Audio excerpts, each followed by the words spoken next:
All those in favor? And that is carried. Thank you.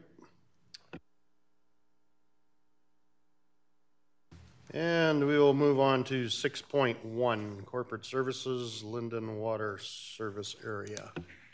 Morning, Mike.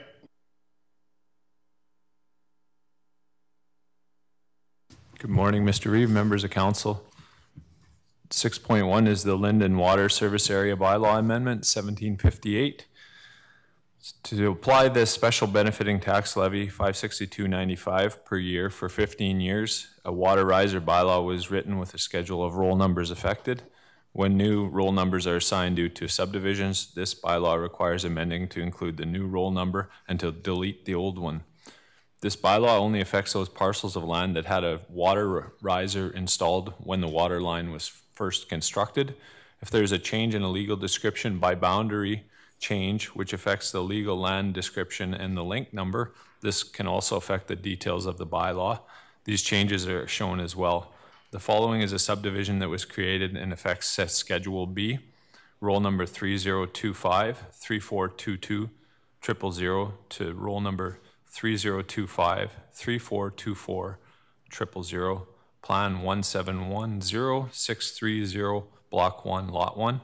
And the changes are highlighted in red on Schedule B as attached to the bylaw. And again, this is just an administrative detail, no cost. The engagement, council notes and information and directive for administration, and all the attachments of previous bylaws are also attached for your information. And the recommended action would to approve bylaw 1758, replacing Schedule B of bylaw 1686 and repealing 2017 bylaw 1740. So I'll leave that with council's consideration.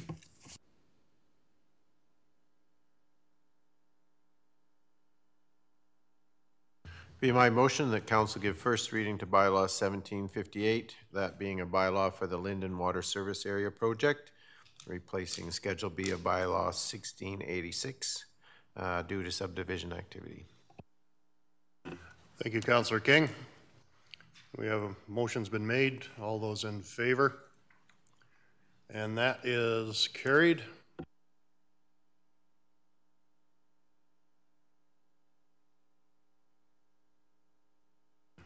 Thank you, Councillor Keever. Second reading to bylaw 1758. All those in favor? I'll call the vote again.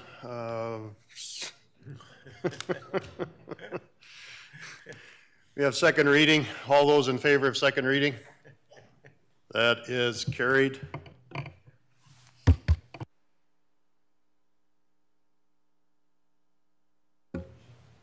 I'll move to give consideration to hold a third reading of bylaw 1758. Thank you, Councillor Penner. We have consideration to hold third. All those in favor? And that is unanimous. I'll move third reading of bylaw 1758. Okay, Councillor Christie, third reading. All those in favor? And that is carried. Thank you. 6.2, Mike. Thank you, Reeve Woodstock. Item 6.2 is bylaw 1769, master rates. So administration has recognized the current master rates bylaw does not have a fee to charge for a specific development permit, class to handle food trucks and mobile vendors.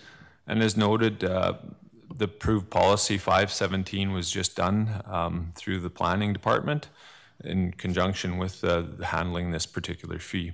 The planning and development department has done, and I would say also the Recs department has done some analysis work on what other counties charge for development permits for food trucks and mobile vendors. In setting the fee, they acknowledge there is a relationship between the volume of traffic to use this service and vendor and whether there is food available for sale at a given site and the fee to be charged for the permit. The proposed fees are comparable with other counties, and as noted, they're right somewhere in the middle. The fees are based on annual amounts, and those are on page 10 and 11 of 16 in the bylaw schedule. So again, noted in the schedule, Keevers Lake and Campground and Orkney Viewpoint, the respective fees for food and non-food are $500 and $350 respectively. Brackeneers, Torrington, Swalwell would be $400 for food and $250 with no food, and Horseshoe Canyon, the big one with the most highest volume of traffic potential revenue for the vendor, is $1,500 for food and $1,250 for no food.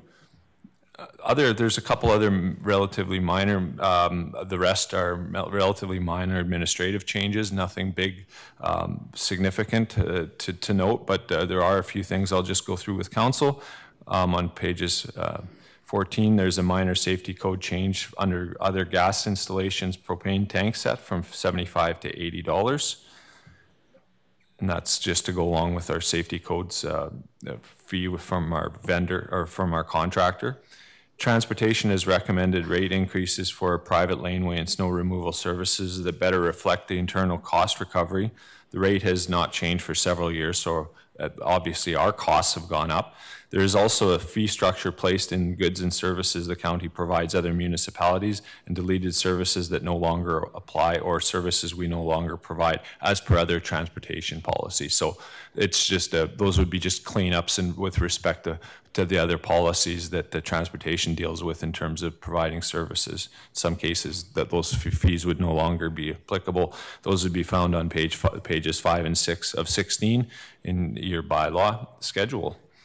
Environmental Services has stated that most commercial users are non-residents and recommended that the bylaw should clearly reflect the fee charged for commercial usage in terms of those non-residents. So that's on page 16 of 16. And then other administrative changes and clarifications clean up on a practical level are highlighted in the red on the bylaw as well. This includes the gas installation fees in the safety code as its own separate section from previously was contractor and own residential. And also a single family dwelling development permit for permitted uses, and that's on page 9.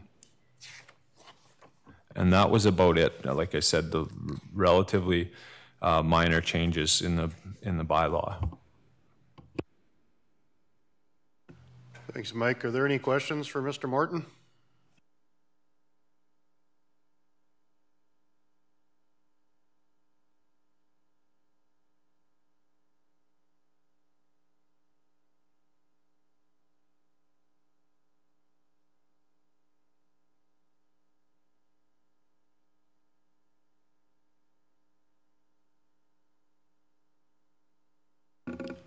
I would move that council give first reading to bylaw 1769, that being a bylaw to establish rates, fees and charges of various goods, licenses and permits and services. Thank you, Councillor Penner.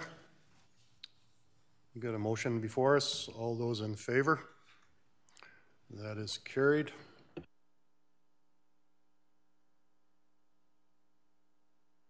I'd make the motion that we give second reading to bylaw 1769. Thank you, Councillor King. All those in favor? That is carried.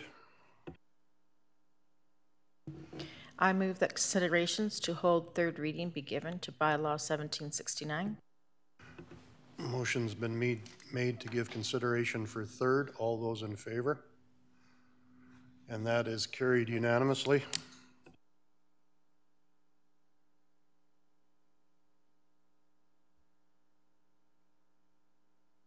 I'll move third reading of bylaw 1769.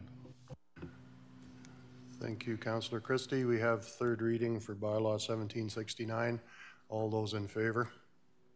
And that is carried. Thanks you.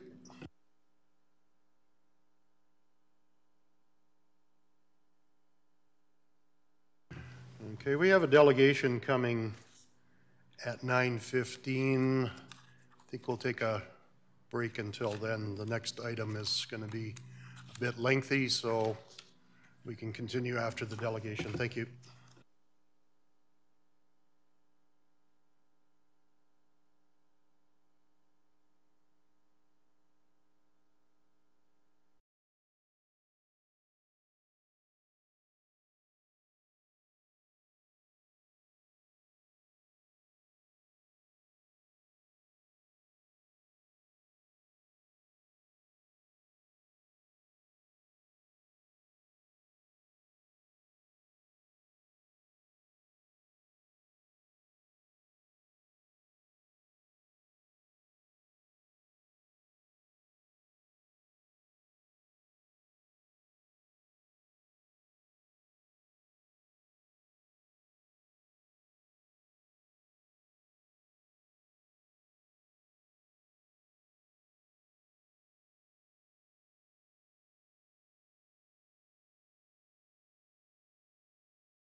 Okay, we'll bring the meeting back to order. Sorry we're a little bit late. Shelley, it's great seeing you again.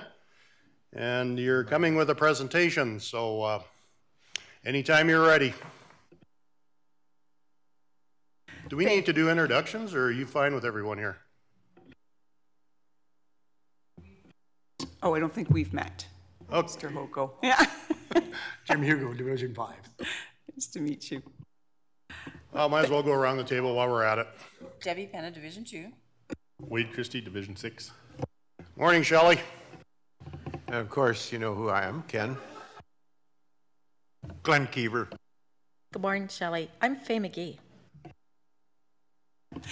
Well, thank you very much, Reeve Woodstock, and good morning to Council. So I am just popping in for a quick visit to kind of review the Kneehill Regional Family and Community Support Services Program from last year.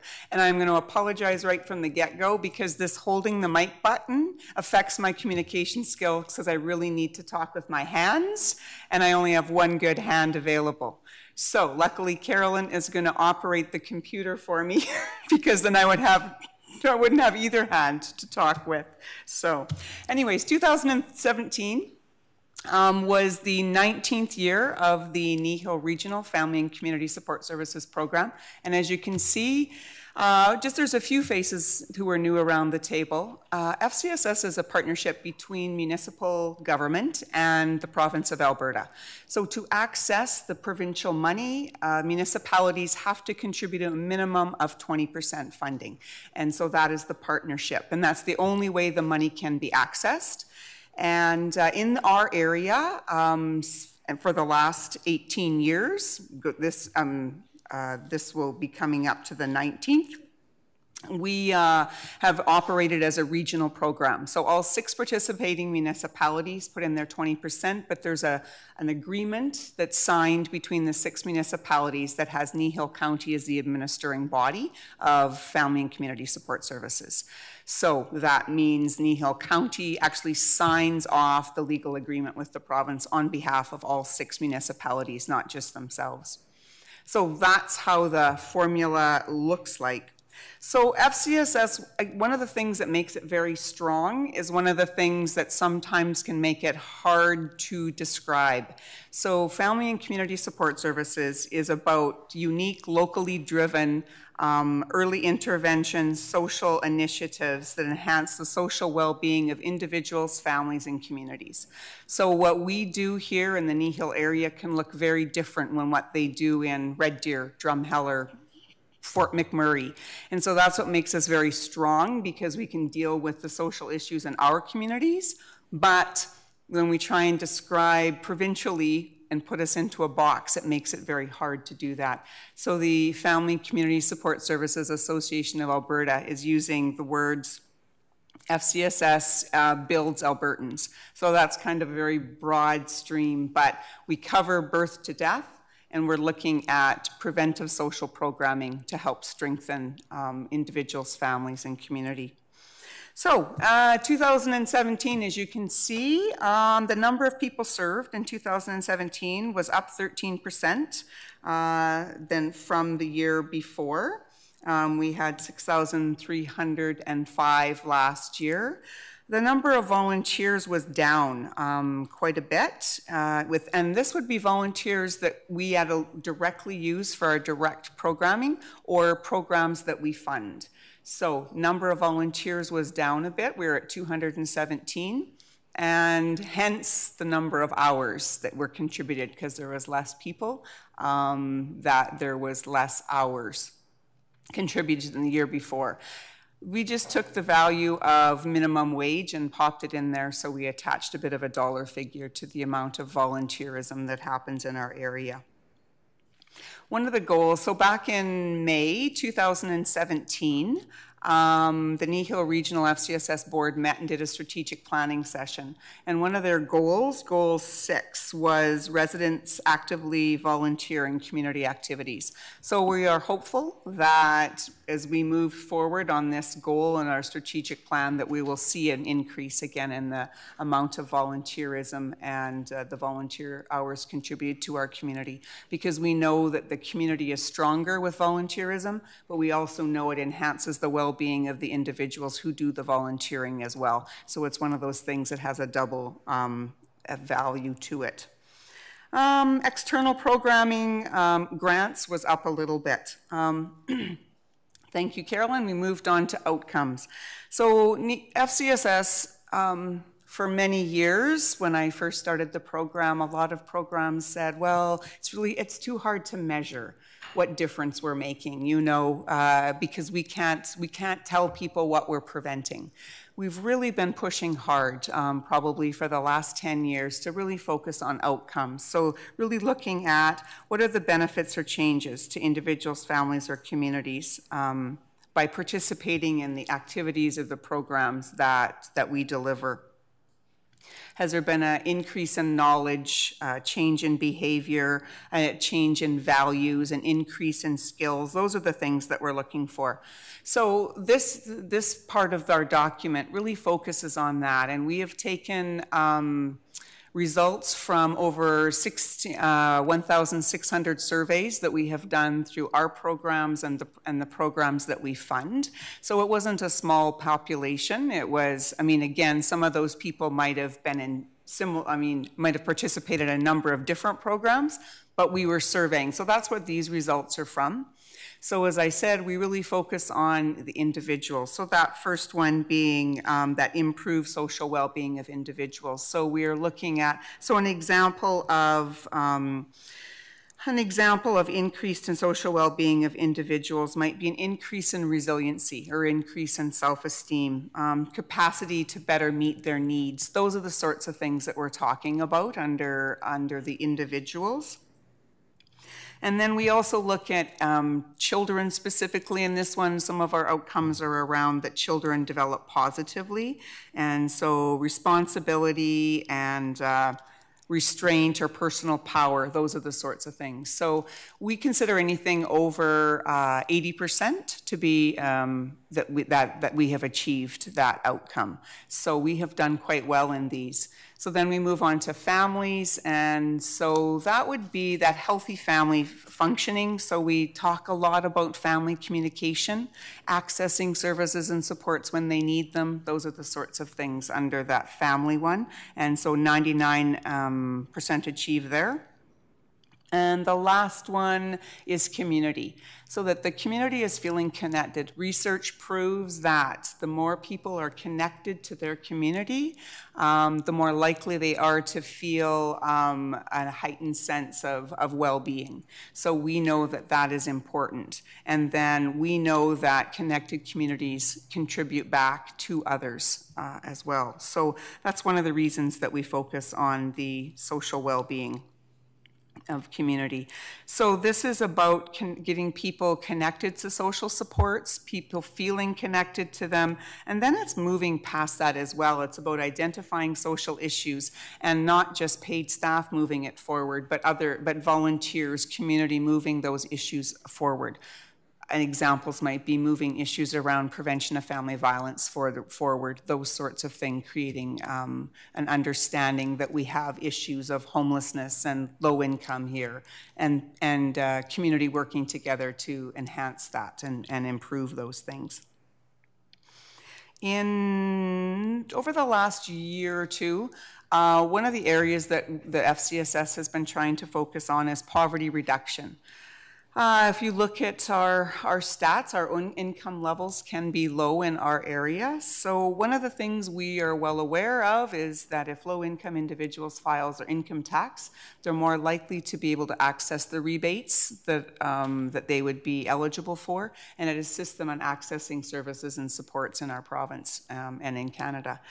So one of the programs we have ran since 2002 is called the Community Volunteer Income Tax Program, in which we have volunteers who assist low-income people Doesn't matter your age or situation with completing your income tax return, as long as it's a basic income tax return. And so our volunteers, like I would say last year we had around 13 or so around 12, 13 volunteers. And so in this year, 2017 year that the report is on, the volunteers completed about 141 tax returns. And then we started to compile how much money that was bringing back to these residents in our communities. Excuse me. And so in 2017, excuse me, it was over $123,000. So that's things like GST rebates. And if they don't file their taxes, they don't get the carbon, it's not called the carbon rebate, but you know what I mean. So those sorts of things. And then some of our seniors are able to access some of the Alberta Senior Supports, those sorts of things. So that was kind of what we added. Or if they got a refund, we added that in. So not in this report, but in 2018, we've been really putting a push to try and reach out to more people to make sure that they were accessing the program and getting their taxes done. So in 2018, we completed 189 tax returns. So we had a 34% increase. And we brought back to the community over $226,000, so an 83% increase in the amount of money that we can just say these people are going to be accessing these services, which they wouldn't have if they didn't do their taxes. So this program is contributing to the decreasing poverty and increasing economic self-sufficiency. So that's an example of some of the outcomes that we are seeing when we talk about that. Some of our successes is we're seeing some increase in resiliency, which is always positive. We have some youth who are acknowledging and saying that that because of the supports they're receiving, they're able to handle difficult situations with more tools in their toolbox. So that's always good, particularly when we're giving those to children and youth. We know that they will have those for lifelong, plus it's benefiting them at that time. Positive family relationships. We have adults who are saying that that they're communicating in healthier ways with their spouse or their children. And so from some of our programs like family marriage counseling, those sorts of things. Families are accessing resources as they need them. We have a number of grandparents who are taking on parenting roles because their grandchildren have experienced trauma. And the grandparents are saying that they're feeling connected and supported and getting the assistance that they need through our community, through a number of the programs that Kneehill Regional FCSS offers. Social supports are available and being accessed. So people accessing FCSS programs are saying they feel like their community is a caring place to live. And again, we come back to the research saying how important that is to overall social and emotional well-being. And individuals have meaning and purpose. So people volunteering are saying they feel that they're making their community a better place to live. So that's that, again, that double end, that they're feeling meaning and purpose, but our communities are benefiting from that. 2017, Kneehill Regional FCSS moved, thanks to the town of Three Hills and Kneehill County. So we are in the old doctor's office, and thank you guys very much for making that happen. It is working out very well for us. And then in August, we had a open house, a pancake breakfast open house, and thanks to the FCSS board and the staff of Kneehill County, there actually was pancakes flipped and sausage eaten, and everyone left healthy. There were no side effects from that. So, but that really allowed our staff to be able to have an opportunity to connect with people and tour them around and talk about the programs and services that we offer. So that was appreciated. 2017, we had a unique opportunity with Three Hills IGA. In honor of Canada 150, they invited us to be part of this initiative in Western Canada called Ice Cream for Ice Cream. So we spent an entire Saturday there, and they donated ice cream. And at the end, Kneehill Regional FCSS received up to around $2,000 in IGA gift cards that are to go to youth programming, those sorts of things, when we're doing that to be able to provide them healthy snacks. And we know, feed people food and they will come. So a huge opportunity for us. And so one of the things that's come out of that is we've been doing a home alone program. So we've done one in Three Hills and Acme, and we're off to Trochu. And we appreciate the connection with the Kneehill County Peace Officers on that as well, and the fire departments. And so we've been having lots of fun with that. And we get to feed them and teach them how to make healthy snacks, those sorts of things. I will ask Carolyn to, so this is our funding distribution. When we report to the province, these are the categories that we look at. So this just is the breakdown of where the FCSS funding goes. So a lot of that can be externally, and some of it's internally. So that's just kind of our breakdown, and then at the bottom there is our mission statement. And if we go down, Carolyn. So this is the next thing. So everything I've kind of been talking about at the beginning about FCSS is a partnership between the province and the municipalities. One of the things that the Kneehill Regional FCSS Board has undertaken as well is that they administer a number of outside contracts. So whether it be contracts with Children's Services, the Family and Community Support Services Association of Alberta. There's a few different places that we hold contracts. So more money is coming into our community. So this slide is just an example of all the additional funds that actually come into the Kneehill area with FCSS. So outside of what Kneehill County contributes, this is an added to the money between the province and the municipalities. So the Kneehill Regional FCSS Board, with this amount and then with the FCSS funding, they manage a budget just over $1 million every year.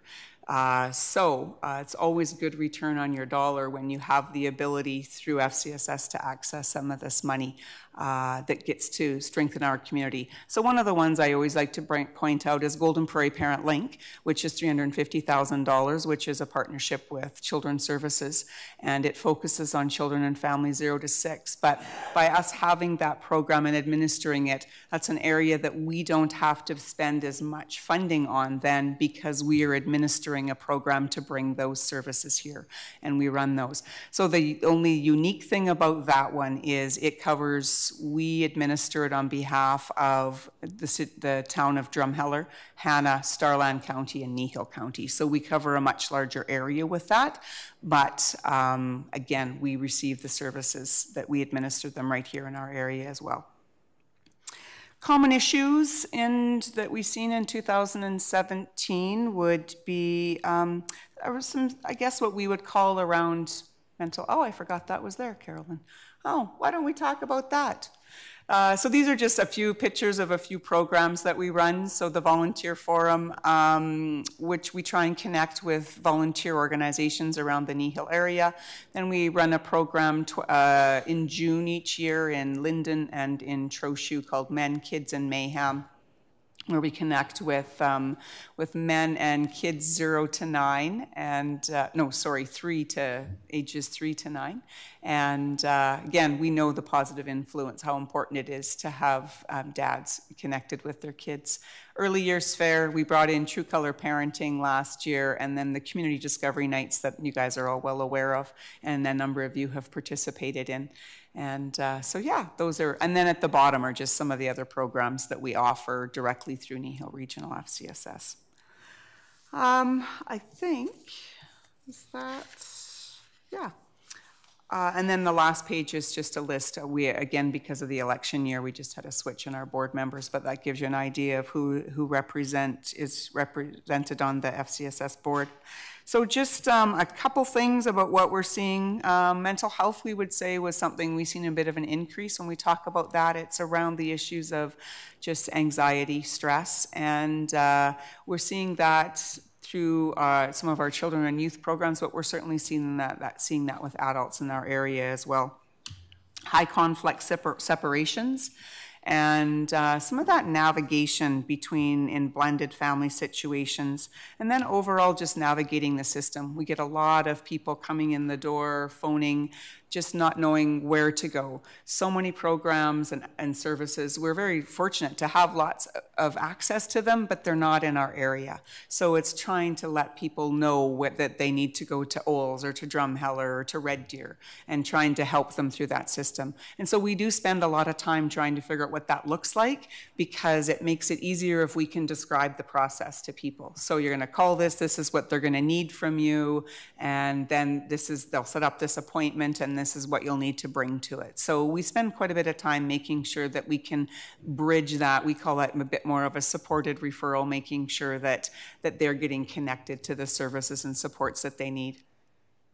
So yeah, some of the challenges certainly are those low income situations and homelessness that we're seeing in our area. And homelessness tends to come out a bit more at this time of year, that we're dealing with a bit more of that. So I don't know what time it is. Oh, I probably wore out my welcome already. Don't go there, Shelley.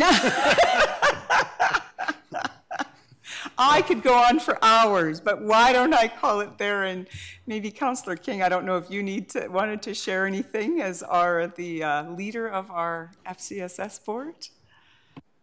I think you've pretty well covered it, Shelley. I don't know if any of the other councillors would have questions for you, but certainly thank you. Yeah, thank you for the valuable work that you and your team do for the county and for the region. It's great to have you guys here and providing the programming that is necessary to keep everyone up and running in the area. So we really appreciate the work that you do, Shelley, and I'm glad that you're happy with your new home, and hopefully it just keeps working out. Does council have any questions for Shelley or comments? Or I just have a comment that I've heard lots about FCSS. I hear that Kneehill County is well done. Thank you. And it's a group that I don't use, but I sure appreciate it being there. So thank you very much. The usual good presentation, Shelley, but in the future, when you're referring to seniors, would you quit looking at me, please?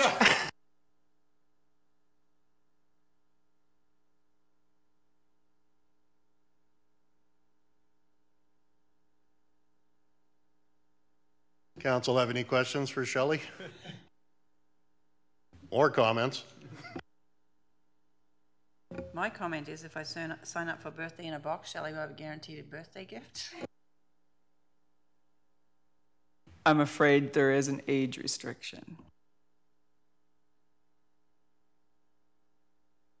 Glad you're out.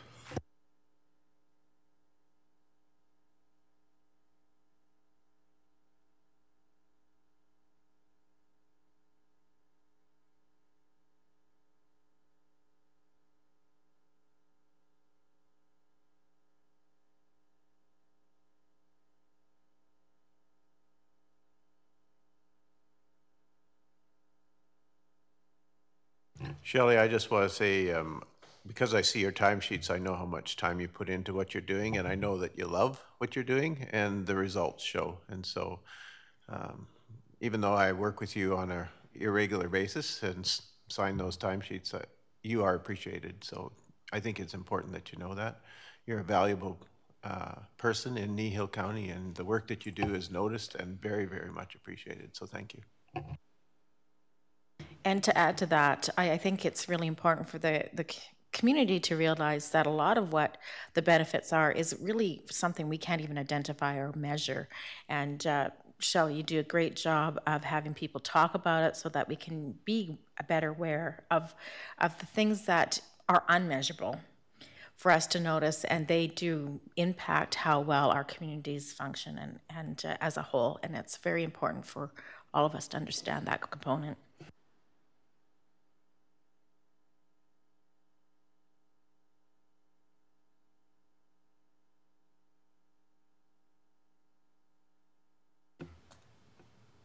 Well, thanks for coming, Shelley. Thanks for the presentation. It's always nice to see what FCSS is up to every year. I congratulate you on the programs that you've got that you people have running and the dedication that it takes to keep these programs running. And effectively keeping everyone on the up and up, judging by the numbers. So thank you very much for coming, and we look forward to having everything run well for the next year.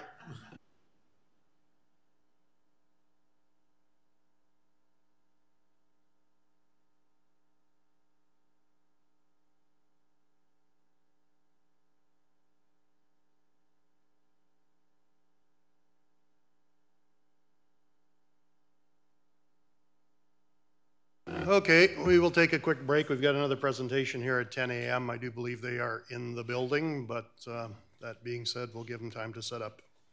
So, quick recess. Thank you.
Okay, I guess we'll bring the meeting back to order. We welcome Wendy and David from Community Futures. I would like to welcome you to Kneehill County. Just a few formalities. We are being recorded and possibly live streamed. I don't know if that's, yes, we are being live streamed, so you're going to be recorded for posterity. And to start, I guess what we'll do is introduce ourselves. Jim Hugo, Division 5. Good morning, Debbie Penner. Wade Christie. And my name is Jerry Whitstock. I'm Ken King. Glenn Keever. Faye McGee. And welcome. It's Wendy and David, I do believe. And anytime you're ready, we are ready. Thank you. So thank you and good morning. So thank you for allowing us the opportunity to come and present to council here within Kneehill County, and we're pleased to be here. So we're here to just give a quick brief update on what's happening with Community Futures, kind of past, present, future update on our programs, and then we'll be happy to take some questions at the end of the presentation. So thank you again to Councillor Wade Christie for being our representative to our board. It's truly appreciated. And of course, Councillor Glenn Keever for many of the past years that he provided support to our board and our organization. So I'm Wendy Gerbrandt, and I'm Community Economic Development Coordinator at Community Futures, and this is David Petrovich. And I'm the business analyst with Community Futures. Okay, so just to give a quick history on the Community Futures program, which is a national program. The program itself nationally was established in 1986, and it's federally funded by Western Economic Diversification. Throughout Alberta, there are 27 locations within Alberta and 269 across Canada. And just to give a quick update here on the new strategic priorities from Western Diversification. Keep in mind they are federally funded partners to us, and so these are the three strategic priorities that they have given us. So Indigenous and women are one of our key areas, youth and persons with disabilities, and cluster growth. And they've given us a number of different streams, which is clean technology, value-added agriculture, advanced manufacturing, digital industries, clean resources, and health and biosciences. So a few different areas of focus. So specifically, our office was opened in 1987, and our vision is full employment in thriving communities, and that's rural communities. I want to stress that. Our mission is to promote, assist, and retain economic development and employment activities within the region. So we are nonprofit and community owned. We're made up of 15 communities, municipalities with 15 elected officials from those shareholders. And there's the list, Acme, Bassano, Bicycle, Carbon, Chestermere, Hussar, Aricana, Kneehill County, Linden, Rockyford, Standard, Strathmore, Three Hills, Trochu, and Wheatland. And together our shareholders optimize our investment fund, which now sits a little over $6 million. And that is used to support our strategic initiatives. So really our priorities, and now this is our office specifically, is we initiate economic growth and development in the region to promote a healthy, stable, and diversified economy, to ensure our stewardship of our $6 million investment fund, and to raise the profile of the organization as a centralized resource source. And I'll get more into that later. So I'd like to think of our organization as having four main pillars, and I think we're all focused on that. That's business loans, business training and workshops. So that's to the entrepreneurs, for example. We'll give lectures or experiences regarding bookkeeping or marketing. We have business planning and counseling. That's one-on-one. So that's where the entrepreneur comes to us and asks us for advice, and we provide that. And Wendy's specialty, community economic development, which is a very broad-based activity that we do that involves multiple streams. So how have we worked with Kneehill County and its municipalities during the last 29 years. We have lent, and this is in loans, $5.49 million in the past 29 years. So if you look at per capita, based on your 2016 statistics, we're looking at $486.29 per capita. So when we talk about our pillars, one of our pillars, lending, which is our most, let's just say, recorded activity in the sense of it gives us direct feedback on how we're doing. Our lending program is different than others, the banks and the credit unions.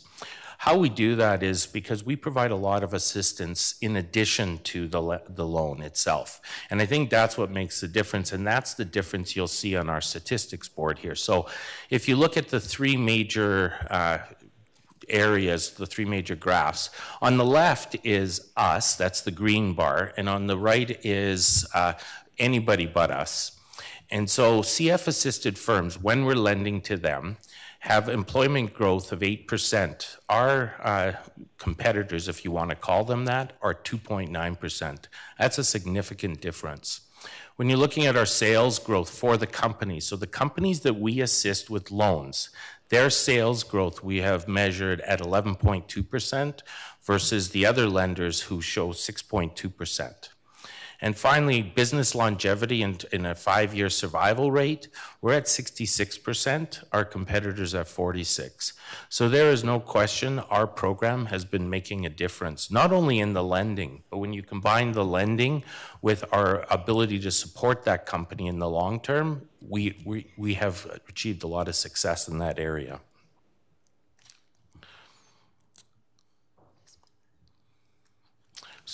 So I'll let Wendy now speak on community economic development.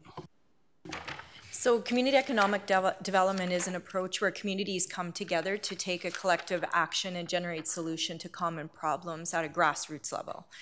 So there's, again, it's a pretty broad spectrum of activities that can occur under CED. So these are kind of the key ones of different initiatives that we've taken throughout our region over the last 29 years. So we've done initiatives through capacity building, labor market partnerships, which is one we have currently going on right now with the metal fabrication. We do strategic planning with different organizations, tourism initiatives, so Boomtown Trail was a big one, the Highway 21 Corridor Initiative, Canadian Badlands Tourism, there's been several initiatives through tourism. Open Farm Days is a big one as well that we're working on. We've done the Business Vitality Initiative, and that worked through Acme and Strathmore, that one. And we do board committee development, business training and counseling, and David talked a little bit about some of the different training programs that we can offer there. And we've done various business walks and different BR&E, business retention and expansion surveys. And of course, community beautification, which would be through primarily some of our loans programs, but we've also worked with culture and tourism on revitalizing some of the downtowns when those funds were available in the past. So those are just a glimpse of them. There's more. I think I'd have about 20 slides if I put them all up, but those are the bulk of what we focused on. So just some of our existing initiatives that we have already, I guess, secured with for the upcoming year and kind of moving forward into the next few years. So we do annually now, I think we have 13 years or 12 years with the Chinook Entrepreneurial Challenge, which is a business plan challenge free of charge to our businesses, and it's a competition. And we partner with 6 or 7 other CFs throughout the province in the southern areas. And typically, like this year we had 11 participants, and I think 2 years ago we actually had one from Linden win that competition. I know there's more, but that's the one since I've been here. We also are working on the Community Futures Training Program, so CFTP, and that's going to be new coming into the fall. I can't give an exact date yet. There's a little bit of protocol that we have to go through to secure those training programs. So those will be there's about 20 or 22 different training sessions that we can bring our businesses in and offer to them either at a paid for or free of charge service. Community economic development initiatives that we have currently going on are our metal fabrication project, which is the labor market partnership, which I think you guys might be familiar with what's been happening there, and Dave's been working on that initiative for the last year. And Alberta Open Farm Days, which is an agritourism initiative that we've been working on now for 4 years, and it's growing every year. And now we're just waiting on a grant application for an expansion initiative through culture and tourism to better support that. And just a few of our youth initiatives. We have it used to be the Alberta Youth Entrepreneur Camp, but there's been a recent partnership with Rotary now, so it's RAYAC. And that one happens a week-long camp in August. And we can send up to 4 kids for sure. Sometimes we get up to 6 or 8, depending on what's available throughout the region. So we always have actually a large amount of our kids that enter into that come from that Linden, Acme, Carbon area. It seems to be quite popular with them. And then we partner with the Junior Achievement of Southern Alberta. So there's actually up here would be Charity Volman, and I work really closely with JA.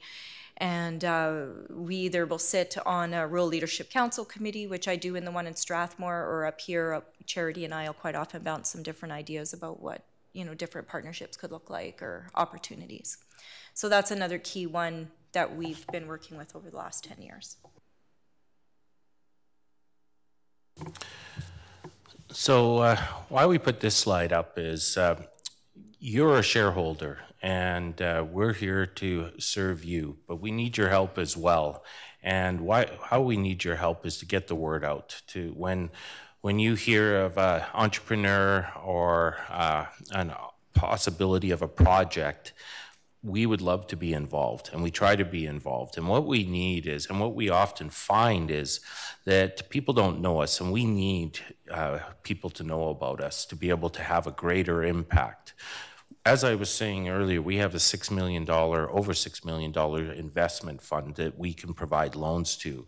But that includes, that's not only loans, that is the community economic development, that's training.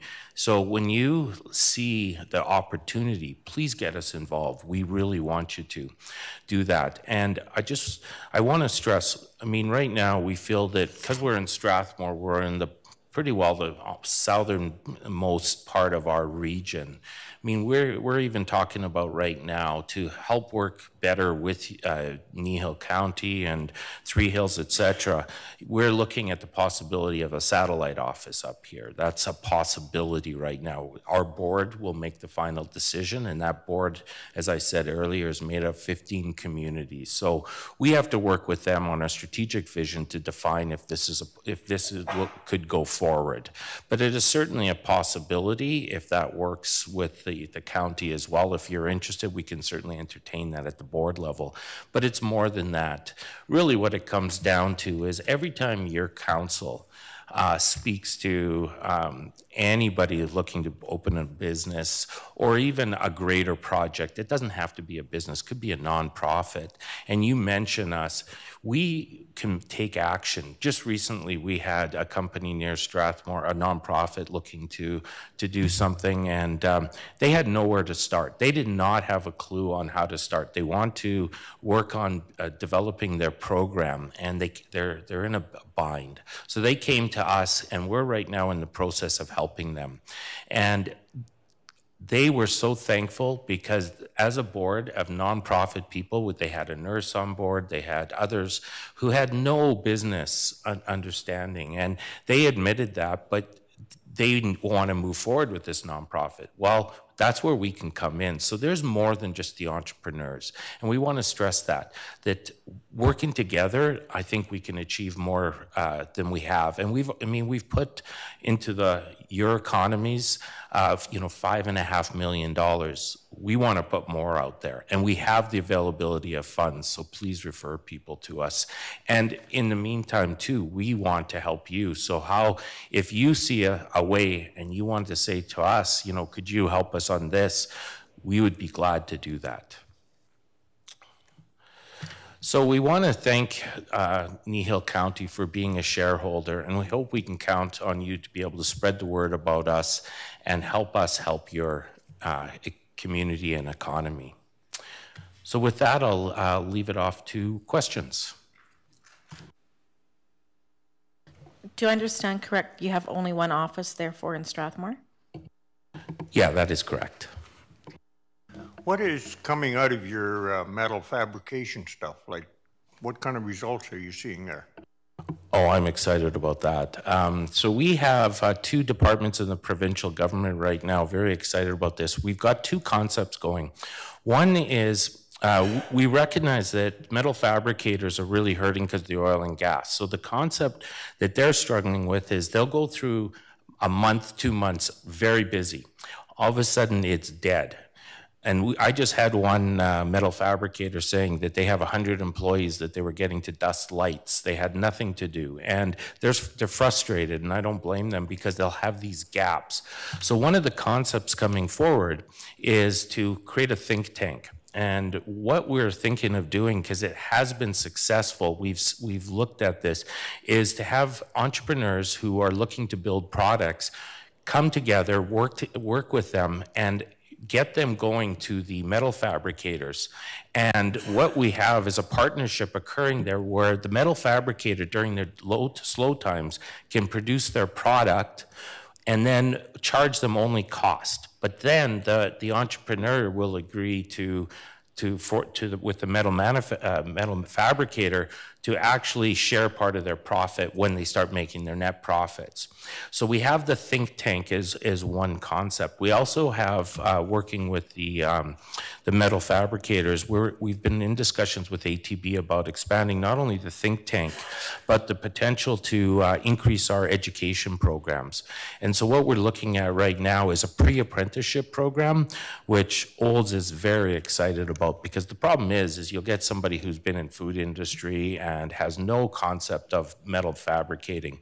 Well, it's hard to commit to an apprentice program, but a pre-apprentice program where they're learning a lot of the basics is very exciting to Olds as well as the metal fabricators, we're talking about with them, will they support that as kind of a proving ground for people before they commit, but where they can understand the basics, because it's shocking right now, but the younger people coming out of these programs coming to the metal manufacturers, some of them don't know how to use measuring tapes.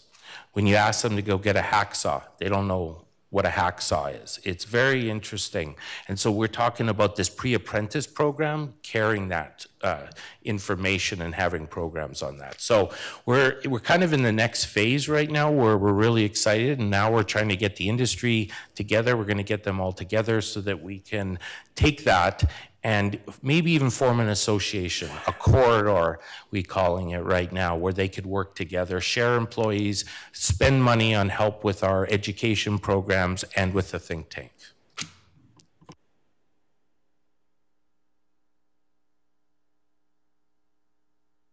So I do have a package of information here, different pamphlets and whatnot that I can leave with the office, and if you would like to have them up and available for anybody that walks in. There's information here on our Alberta Youth Entrepreneur Camp, which is closing for registrations at the end of this month as well. So that's also available on our website and our Facebook page. So anytime that you're able to share, tweet, what have you on social media, we really appreciate that, because that's where the bulk of our information does get disseminated through. Well, thank you, Wendy. That'd be great to leave that up at the front desk and have it available for everyone here. Are there any other questions for our presenters? Just a comment, this has been a steep learning curve for me to be on their board, but they've seemed to be a very well-run board and well done. I thank you very much for that. Thank you for being on the board as well, and for Kneehill supporting us. Thank you. Well, thank you very much for coming and presenting. I know it's valuable work that you do for the entire region. We look forward to working with you and making the region stronger. Thanks for everything you do. Thank you for your time.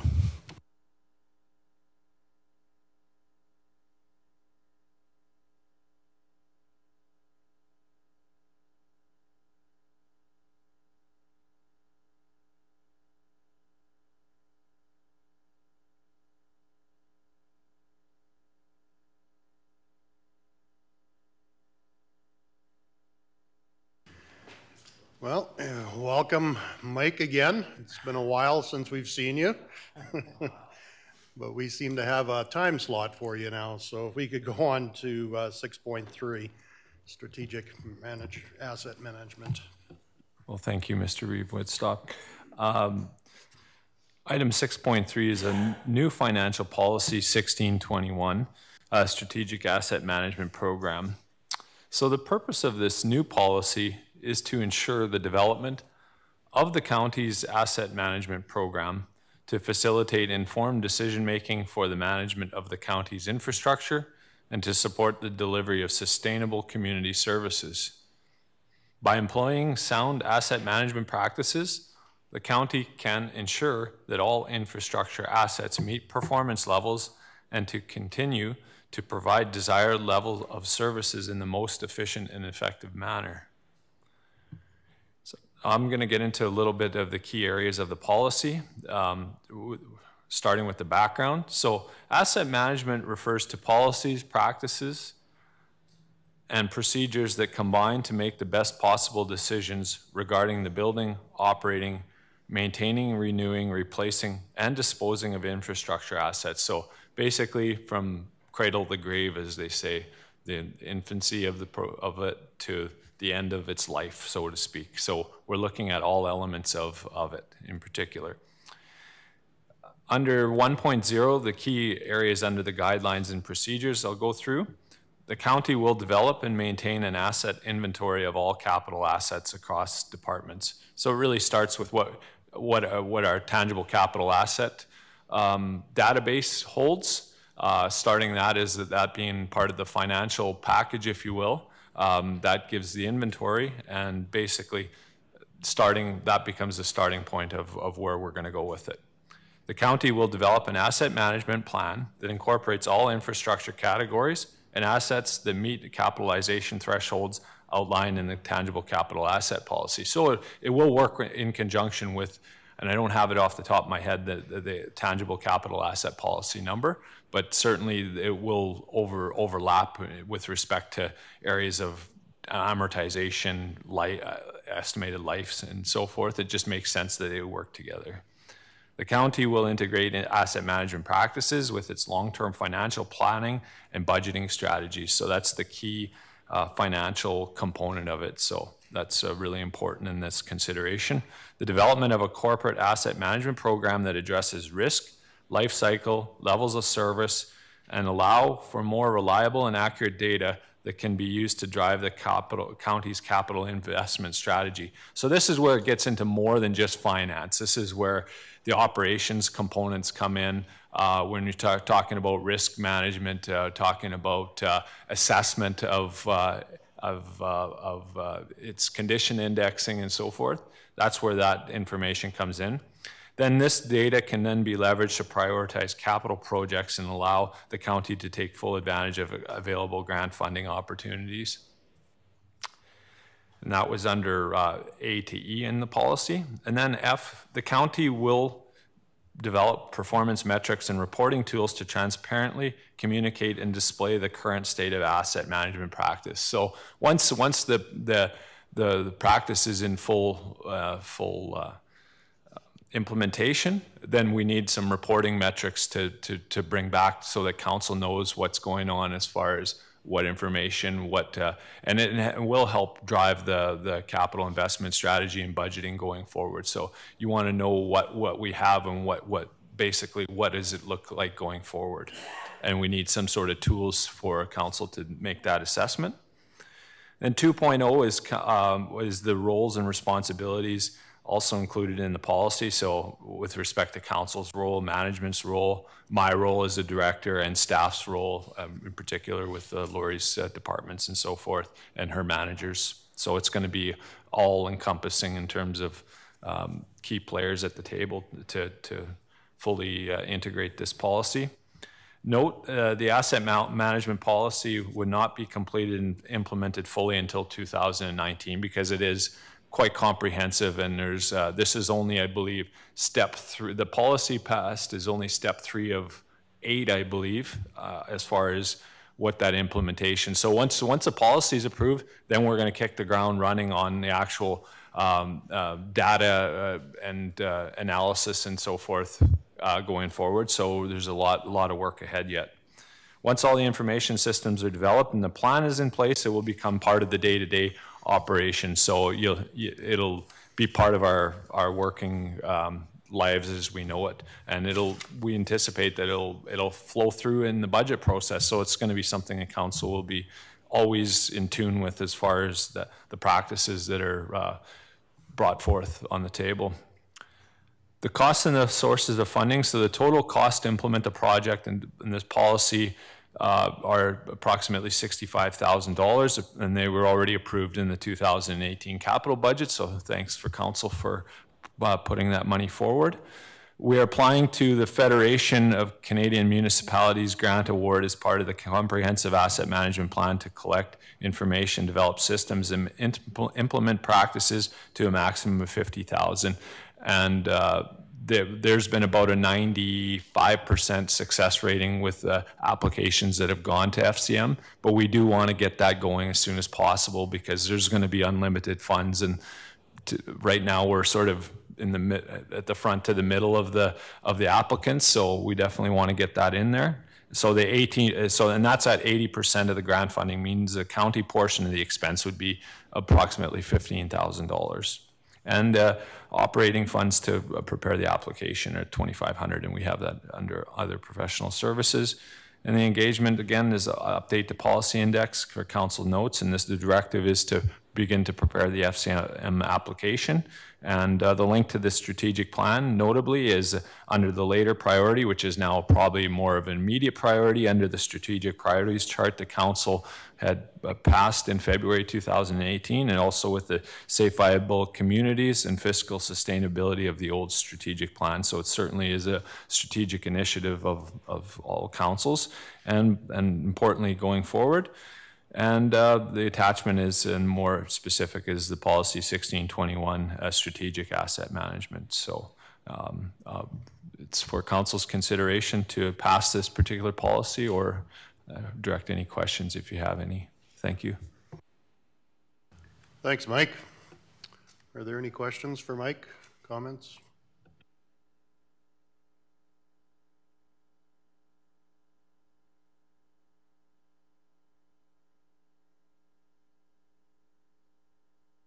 I guess you're off the hook. You did a really good job, Mike. Well, thank you. Yeah, that's a new policy, so we're anticipating once it's approved today, we'll kick the ground running, and there'll be a lot more. We'll bring updates and so forth and bring council into the mix as we begin this process.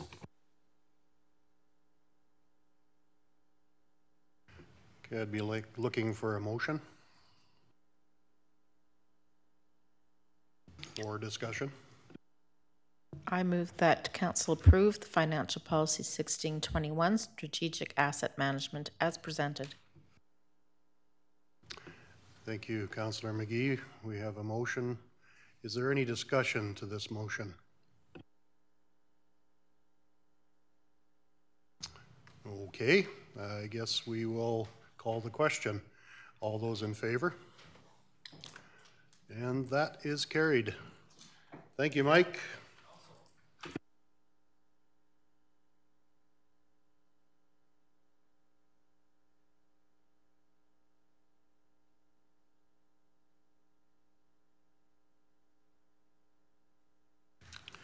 Okay, we will go on to 8.0, new business, 8.1, seniors outreach, annual general meeting. Mr. Hogan. Thank you, Mr. Reeve. Members of council, 8.1 is regarding the seniors outreach annual general meeting. Seniors outreach is requesting attendance from the Reeve or alternate to the seniors outreach annual general meeting being held on June 5th, 2018 at the Three Hills Community Drop-In Center from 11 a.m. to 12:45 p.m. Does council wish to authorize the Reeve or designate to attend? Cost and source of funding would be out of the 2018 operating budget. The link to the strategic plan would be safe and viable communities. The attachment is the request letter from Seniors Outreach, and the recommended action is that council authorize attendance for the Reeve. Your options are to authorize attendance for the Reeve, authorize attendance to a designate, or to receive for information.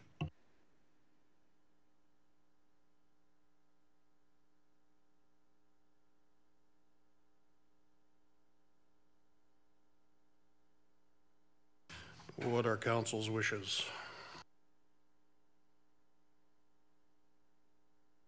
What is the Reeves availability?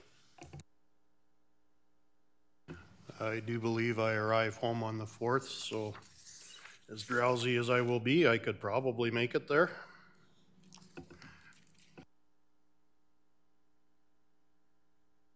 I move to authorize the attendance of a Reeve or alternate to attend the Seniors Outreach Annual General Meeting being held at the Three Hills Community Drop-In Center.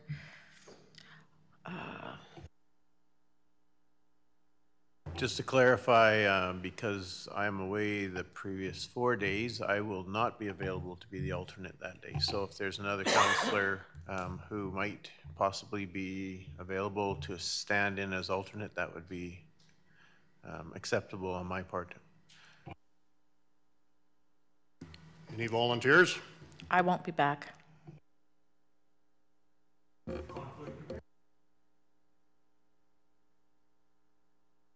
I won't be back till after the 5th. I'll step in for the alternate if Gary can't attend. Okay, thank you for that, Councillor Hugo. I guess we have a motion before us. All those in favor? And that is carried. Thank you. 8.2, Citizens on Patrol. Thank you, Mr. Reeve. Members of Council, 8.2 is regarding the Carbon Citizens on Patrol request. A letter was received from the Village of Carbon Citizens on Patrol requesting funding. The Carbon Citizens on Patrol are not eligible for community grant because they haven't had society status for more than 2 years. They are a new organization with startup costs. They need patrol kits for their volunteers, which consist of a high-quality bag, flashlights, visibility vests, first aid kits, rescue blankets, triangle warning kits, binoculars, fire extinguishers. There was no mention in the letter how many kits they needed or how much each kit would cost. The possible funding streams are from the Recreation, Community, Arts, and Cultural Events Policy 15.7 with the appropriate GL code. And the attachments are the Carbon Citizens on Patrol letter and for your information, Policy 15.7, which is the Recreation, Community, Arts, and Cultural Events Policy, and Policy 15.3, Community Grants.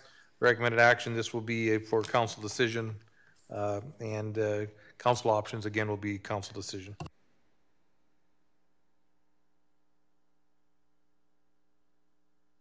For council's information, I believe we funded some to the Linden Citizens on Patrol several years ago, and I believe the cost per kit ran right around $1,000 per kit several years ago. But you think we did provide to Linden? Carolyn could confirm that, but I believe we did provide through the Community Grants Program to Linden in either 2015 or 2016.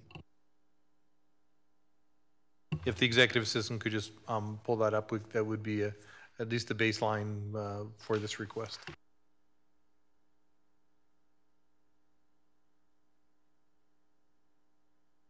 Well, and looking at their letter, it looks like it's having some impact. So, I mean, it's something that, I don't know.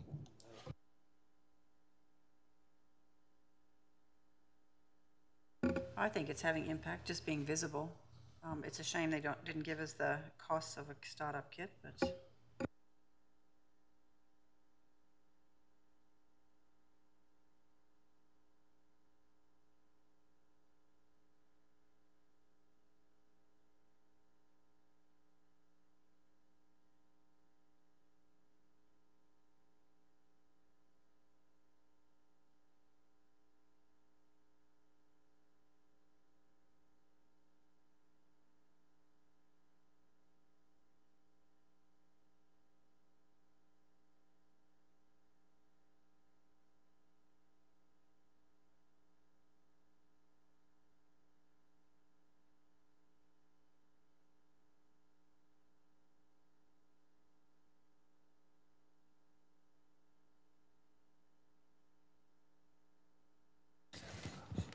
We provided $5,000 to the Linden Citizens on Patrol, and each kit was $1,000.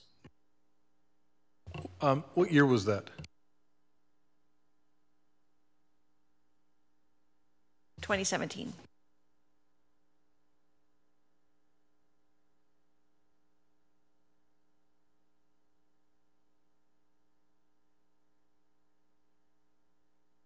What fund would that have come out of?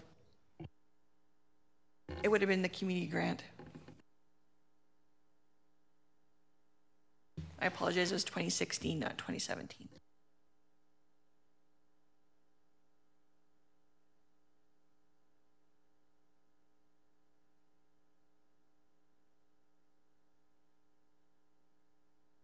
Since they really haven't given us a lot of detail on what exactly it is in terms of money that they're looking for, and they did say they would be willing to come and talk to us, is it appropriate that we ask for more information, or is it appropriate that we request that they appear, or I'm just asking questions, I guess. I don't feel we have a lot of information here. They haven't been very specific other than to say they would like money. I don't know, is it appropriate for us to just say, can you give us more detail? Can you give us a better idea of what it is exactly you're looking for? Or do we just say we'll give them the same as we did in Linden's case? I know I hear anecdotal comments that there's impact in the community, and that's what their letter would seem to indicate, but beyond that, do we have any further information?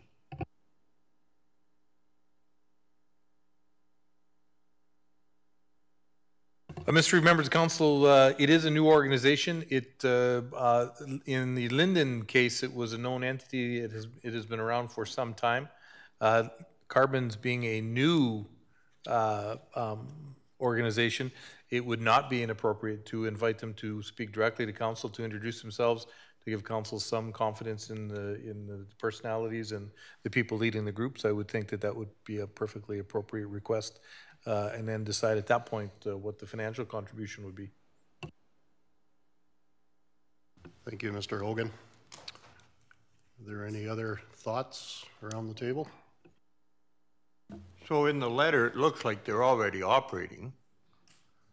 And so what they're asking for, is that required equipment, or is this, like, I thought there was a whole lot of rules came from somebody else on how they operated these things. Mr. Members of Council, I believe the Citizens on Patrol has a set of guidelines established by the Alberta Citizens on Patrol Association. I know the Village of Carbon Citizens on Patrol have been working quite closely with the I believe it's the bicycle detachment to the RCMP. It might be Drumheller, but Drumheller.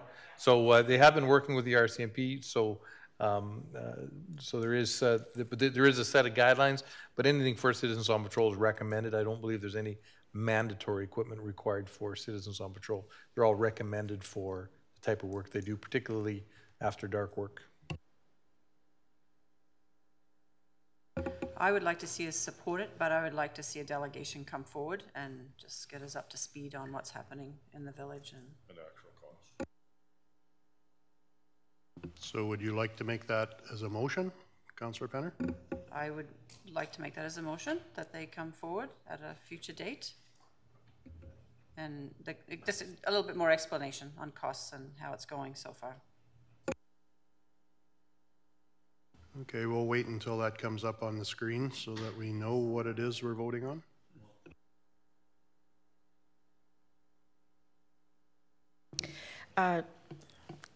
I'm not sure, we've maybe been told this, some community groups end up calling themselves something that is a organization, but they're not truly agreed on by that organization. Do we know that they've been granted to Citizens on Patrol by Citizens on Patrol? Mr. Members of Council, with the exception of the letter that's in front of us, I have no knowledge as to the details of their designation, certification, other than what they've provided to us in their letter. So I would like that information included when they come forward.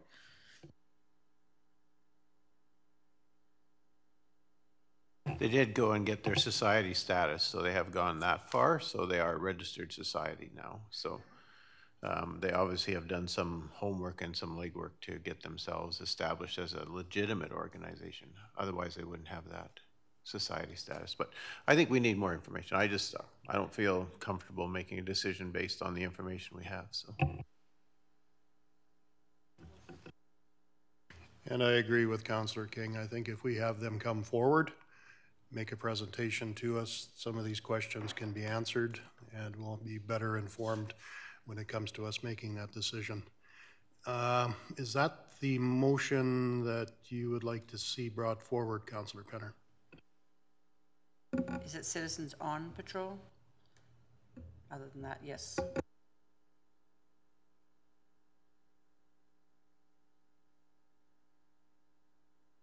Okay, I think we see it there. So we have a motion before us. Is there any discussion to that motion? Seeing none, I will call the question. The motion is Councillor Penner moved to invite Carbon Citizens on Patrol to a future council meeting as a delegation to council. All those in favor? And that is carried. Thank you very much.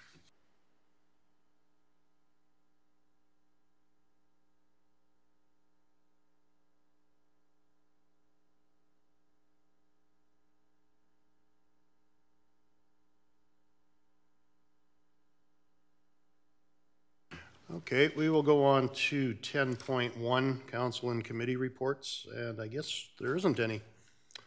I did attend the Three Hills graduation on Saturday evening.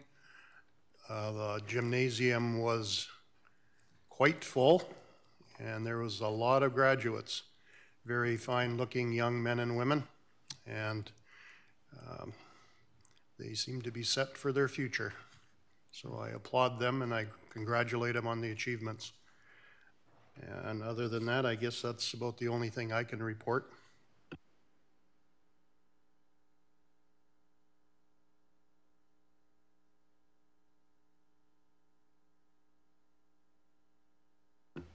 So we will go on to the council follow-up action list.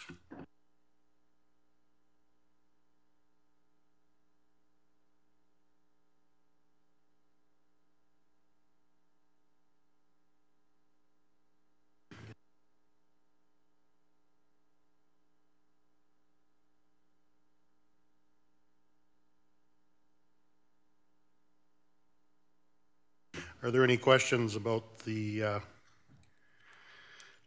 council follow-up action list?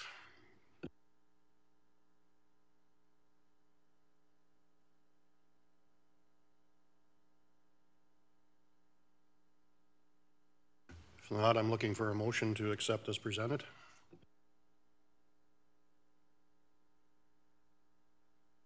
I so move. Thank you, Councillor McGee. We have a motion before us. All those in favor? And that is carried. And we are going to go on to 12.1 in-camera session, specifically dealing with subsections 21 and 27. Can I have a motion to move in? I'll make the motion to move the council into camera. Motion's been made to move in the camera. All those in favor? And that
So I'll move that council return to open meeting. Okay, motion's been made to return to open meeting. All those in favor? And that is carried. And we're down to adjournment, 11:33. Thank you.